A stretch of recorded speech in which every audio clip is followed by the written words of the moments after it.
Well, usually I'd be ranting and raving up a storm like crazy. Leaving John C. Roseman, California. Reality checks are hard to deal with, and especially when I'm dealing with reality that hurts me a great deal.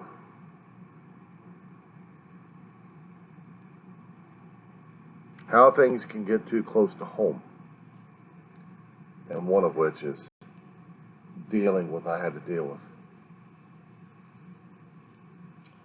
See, a while ago I used to live in a trailer home. I lived in it with my brother for about a year, almost a year and a half. We had to be careful. We weren't. We got suckered in by low rates and low rent, and then we got jacked up by management and leasing agent, and then lost in court and lost a home. But while we were over there, we had to realize, and we did realize by extensive history watching other trailer homes go up in smoke. One home can actually cause more damage to a trailer park than they realize. The fire department gets there fast enough to get a fire out. There's not too much damage in the area, except for the mobile home that just got burned. One place did. Almost in the area where we lived in. Originally, when you get a home of your own, you put the dotted line, put your signature on the dotted line, and you get your own home, and you feel this is yours. You own something. And somehow it gets taken away from you. You feel cheated. But while you're there, you feel obligated to take care of that thing no matter what happens. Take care of the outside as best you can to make sure everything is looking nice and neat, I guess, for people. The only problem is you're also aware of the elements against it. If a home is built well enough and new enough, it might have the chance of having fire sprinklers in it, fire extinguishers, smoke alarms.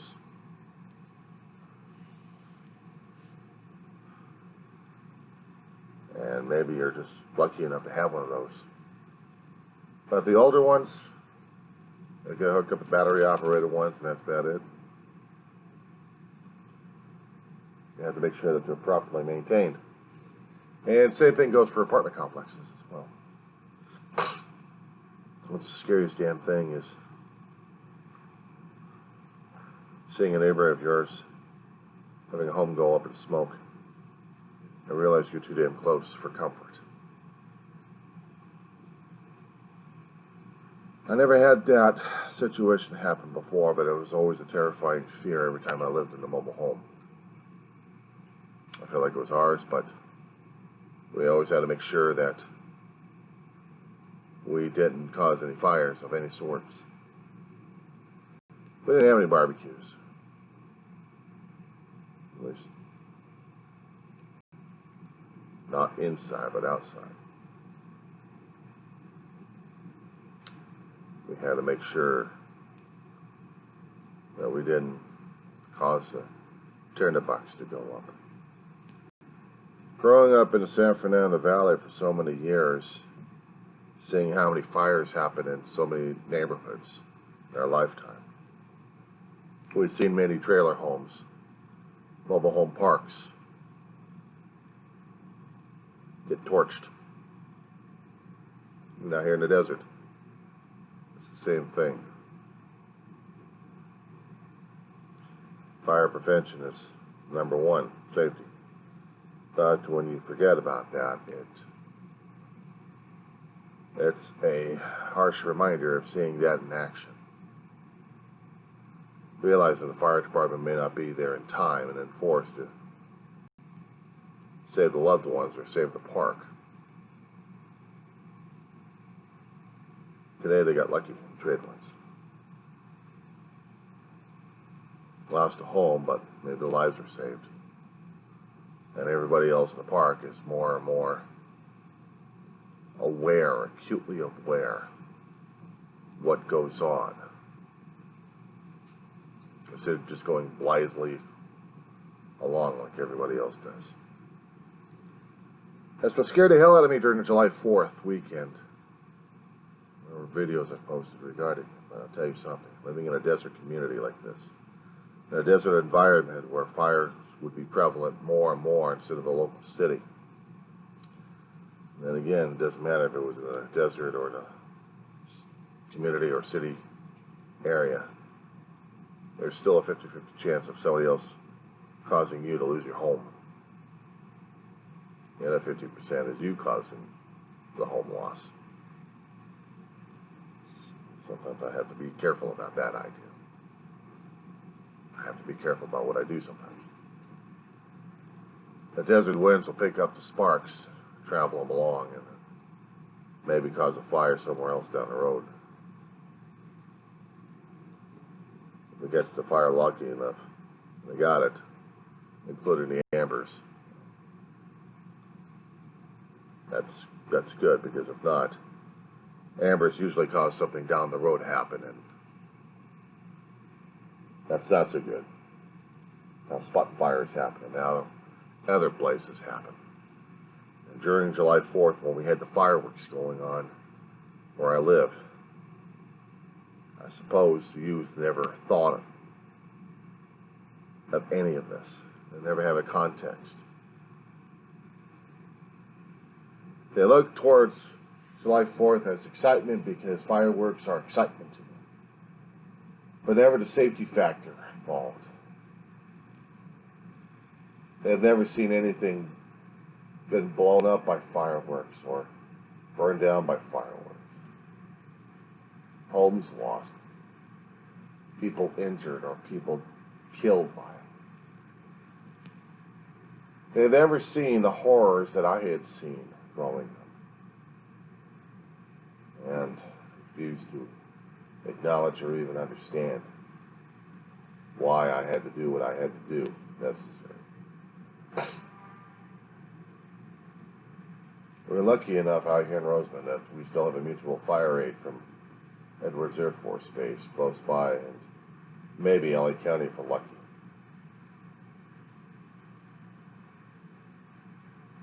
Out here in the desert, summertime, is where I worry most. Because I know stupidity will cause our downfall out here.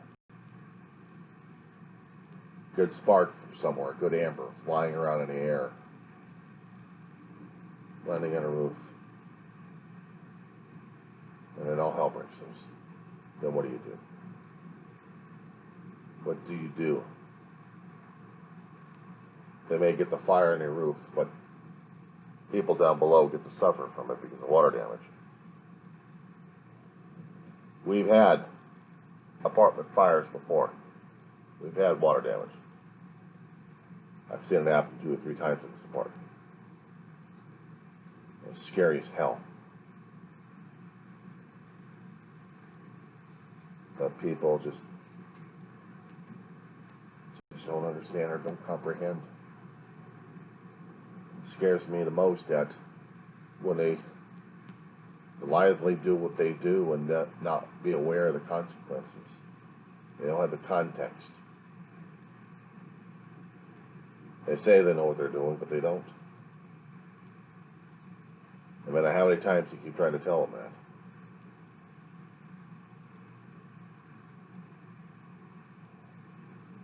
That's why kids got ticked off at me. Because I wasn't able to explain it to them, and I guess they weren't willing or ready to listen. And they still don't. The adults who have actually been through it or have experienced it one way or another, or even seen enough of it, would know what I mean. But even sometimes they think that they're still in charge, and they're not. Ignorance and arrogance is what usually causes more of our issues. It's the scariest damn thing we have to deal with. We have to fight among ourselves for the survival of a roof overhead.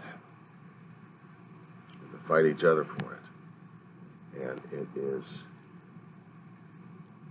irritating, but it's sad as well. Because you just want to shake them by the shoulders and tell them to understand what's going on.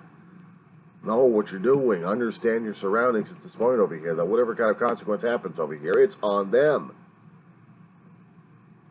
You're trying to hear to warn the situation. You don't want the situation to happen because you're going to be affected by the situation. And that's exactly why I had to do what I had to do, and it wasn't easy. I'm branded. Some of the adults understand what the hell I did. Other adults don't care. Especially the ones with the kids.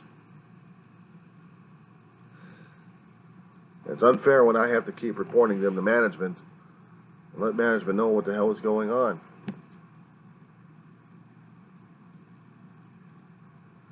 Because I had seen too much. Apartment complexes, trailer homes. Desert community like this is open season to fire. Give it enough heat and give it enough wind, plenty of fuel.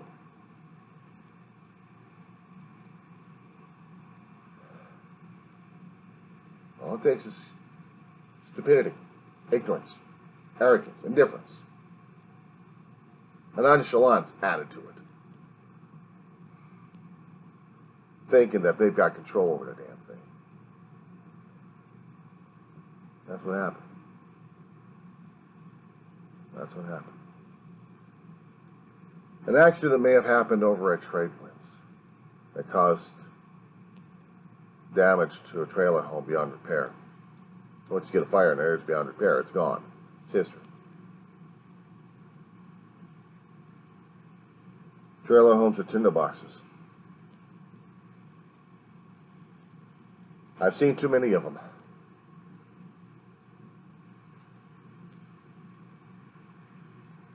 I said before, growing up in the San Fernando Valley, I've seen too many of those going up in smoke. A friend of mine lost a home. It's hard to be comfortable in a trailer home, but my brother and I were. Even knowing that we could lose it one day and everything else, but we would be all right. Somewhat. I don't know how. A little bit of arrogance. If that were all right, but you have thunderstorm activity, fireworks, somebody else's barbecue, someone else in another trailer home adjacent to yours, and all hell's breaking loose. The same thing goes for apartment living. If it's an apartment, you still get a 50-50 chance of survival. Maybe get your stuff still alive in one piece if you're lucky. Water damage causes a hell of a lot. So does fire. And when one doesn't have insurance, you're screwed. Can't afford insurance. So I'm screwed. But I have to admit that I'll be losing stuff. I've always been told that things are just things. They're just things. Some things seem to be irreplaceable while we're in life. Lives matter more. Animal life, human life. That's what you have to fight for every single day, is to protect those who are still alive. You can always try to rebuild one way or another. It takes time. I had to get this message out. It scares the hell out of me living in an apartment complex on some occasions, sometimes I've taken it for granted until I'm reminded. I am reminded by outside, by messages. I always have to be on my toes. Not always easy, but you have to be. Anyway, I thought I'd share this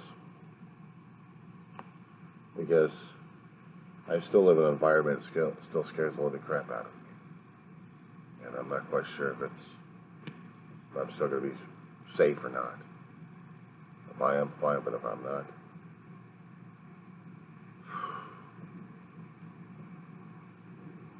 scary concept.